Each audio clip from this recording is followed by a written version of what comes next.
السلام علیکم ویورز، امید کرتی ہوں سب خیریت سے ہوں گے اور سب کے لیے قرآن پاک کا ترجمہ عملی زندگی میں مددگار ثابت ہو رہا ہوگا۔ ویورز، ہم نے چوتھے پارہ کا 13واں رکوع شروع کیا تھا جس کی ہم نے ایک آیت پڑھی تھی جو کہ کافی طویل تھی، جس میں اللہ پاک نے تفصیل سے حصوں کا بتایا کہ کس طرح سے وراثت میں حصہ دیا جاتا ہے، لڑکوں کو لڑکیوں کو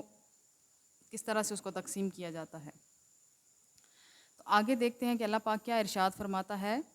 اعوذ باللہ من الشیطان الرجیم، بسم اللہ الرحمن الرحیم۔ وَلَكُمْ، اور تمہارے لیے نصف ہے ما تارکا جو چھوڑ جائیں ازواجکم تمہاری بیویاں، ان بشرط یہ کہ لم یکن نہ ہو لہن ان کی والدن کوئی اولاد، فَإِنْ اور اگر کان ہو لہن والدن ان کی اولاد، فَلَكُمُ الرُّبُعُ تو تمہارے لیے چوتھائی ہے، مما ترکنا جو اس سے جو وہ چھوڑ جائیں، من بعد وصیتی وصیت کے بعد۔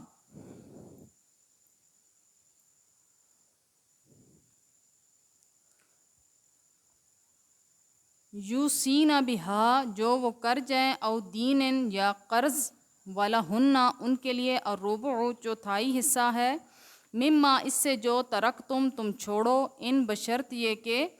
لم یکن نہ ہو لکم ولدن تمہاری اولاد، فإن اور اگر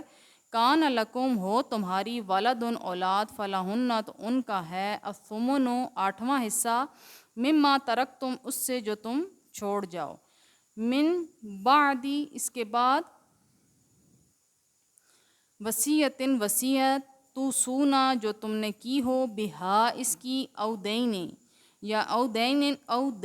یا قرض، و ان اور اگر کانا ہو وہ رجلن مرد، یورثو جس کی میراث تقسیم کی جانے والی ہے،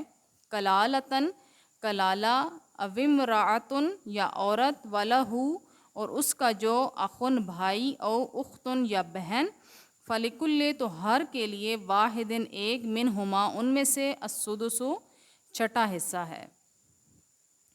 فإن اور اگر کانو وہ ہوں، اکثرا زیادہ، من ذالک اس سے ایک سے، فہم تو سب، شرکاء و شریک ہیں، فی ثلثی تہائی میں، من بعدی اس کے بعد، وصیتن وصیت، یوصی بہا جو کی گئی ہے اس سے، او دین یا قرض، غیر مدارن نقصان پہنچائے بغیر، وصیتاً حکم ہے، من اللہ اللہ تعالیٰ کی طرف سے، واللہ اور اللہ تعالیٰ، علیم سب کچھ جاننے والا، حلیم بڑا ہی بردبار ہے۔ تل کا یہ حدود اللہ اللہ تعالیٰ کی حدیں ہیں، وما اور جو یطع اللہ جو فرما برداری کرے گا اللہ کی، ورسولہ اور اس کے رسول کی، یدخلہ داخل فرمایا جائے گا، جنات باغوں میں، تجری بہتی ہوں گی، من تحتہا ان کے نیچے، الانہار نہریں، خالدین ہمیشہ رہیں گے وہ فیہا ان میں، اور ذالک یہی ہے الفوز العظیم بڑی کامیابی۔ وما اور جو یعص اللہ نافرمانی کرے گا اللہ تعالیٰ کی، ورسولہ اور اس کے رسول کی، ویتعدی اور تجاوز کرے گا، حدود اللہ اللہ تعالیٰ کی حدود سے، یدخلہ داخل کیا جائے گا، نارن آگ میں، خالدن ہمیشہ رہے گا، فیہا اس میں، ولہ اور اس کے لیے، عذاب مہین درد ذلیل کرنے والا عذاب ہے۔ استغفر اللہ۔ اللہ پاک نے تمام حدود طے کر دی ہیں، تو اب ہمیں چاہیے کہ ہم ان حدود میں رہتے ہوئے اپنی زندگی گزاریں، جو ہماری زندگی خوشی خوشی اور کامیابی سے گزرے، کیونکہ جو اللہ پاک کے اصولوں کو اپنا لیتا ہے یہ ہو نہیں سکتا کہ وہ ناکام ہو جائے۔ الحمدللہ آج ہم نے اپنا 13واں رکوع مکمل کر لیا۔ انشاءاللہ العزیز نیکسٹ ویڈیو میں ہم اپنا 14واں رکوع شروع کریں گے۔ تب تک کے لیے فی امان اللہ، وآخر دعوانا الحمدللہ رب العالمین۔